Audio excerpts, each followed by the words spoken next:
3Ks to go.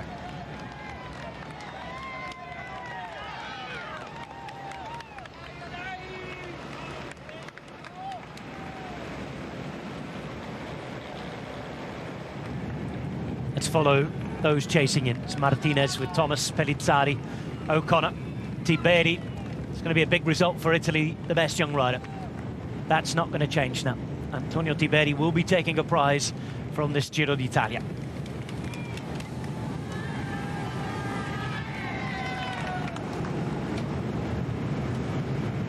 Arendsman at 3:18, a further minute back. Jan Hirt said to be somewhere in the middle. And this is Pogačar as another kilometre's about to tick by. And it's almost time to remember what he's done in this race. He won in Europa, Perugia, Prati di Tivo, Livigno, Val Gardena. And now he's going to add his name to those very famous of Campionissimi who've won in Bassano del Grappa. And Sean Kelly, he's deserving of the status, I think. He is going to put in one of the performances in recent history, in not just the Giro d'Italia, but in any Grand Tour. Well, this is the one that just goes on, and you know, he is putting in these performances, and when you just think about stages he has won, you know, a lot of them the big monument stages, and this one is to cap it all off in Bassano Grappa. You know, the names have won here. There's history to all of this, and the way he's riding here, you know, in this final, you know, he's 2:14 up on Martinez, but he's travelling along here at, he's probably doing 40 plus kilometers per hour here, and we can see the group behind. They've been chasing, and the gap has been growing out. It just shows, you know, how much stamina this guy have got, and the way he's finishing this Giro, and yeah, taking another stage victory. And talking about tomorrow, well, that can't happen tomorrow, because with the stage being for the sprinters, and, you know, a pan-flat stage, there's no way he can win tomorrow. But yeah, this is another one which will go down in the books.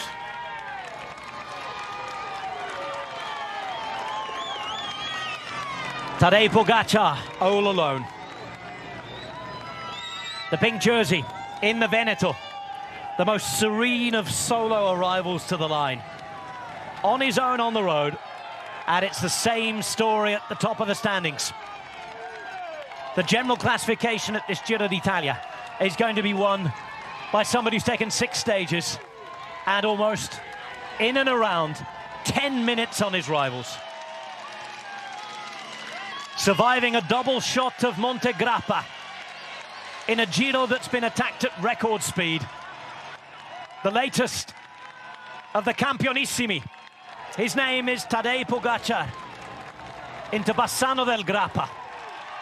A turn and up to the finish line. They roar him on. It's a hero's welcome to the man who has been utterly dominant.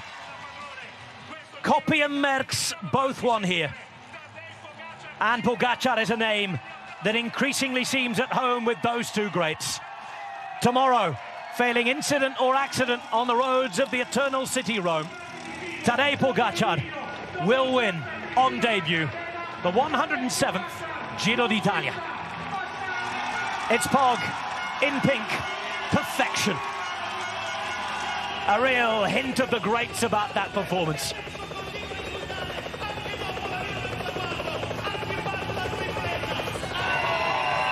You are watching a legend at work. And now they can start celebrating.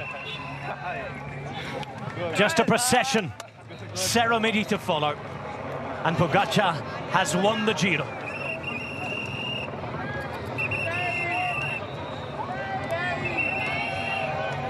In all reality, the job was finished a week ago. But he had to stay up there. He's won the stages he wanted. Set the target for today. His team took aim. Now then, here's the fight coming in behind. Antonio Tiberi in white, set to be the best young rider of the Giro d'Italia. Dani Martinez following Geraint Thomas. Pogačar's partner, Ushka Shigat, is in town, and they're ready to celebrate. But behind there will be big moments too. It's going to be another podium place for Geraint Thomas. He will be the oldest ever rider to finish on the podium. 38 years old today. It'll be a happy, happy birthday for the Welshman, who survived a late crash yesterday, being distanced on the climb today, but he has held firm. And for the man just above him, Dani Martinez, finishing on the podium of a Grand Tour for the first time in his career. A great start to life for Bora Hansgrohe. Every one of these warriors deserves their welcome. O'Connor threatened by 5th place today as well. He waited, he hung on. Decathlon making sure of the team classification. They started the day with a nice big lead, 19 minutes, and they're going to win that team classification. Decathlon do it. Dani Martinez making sure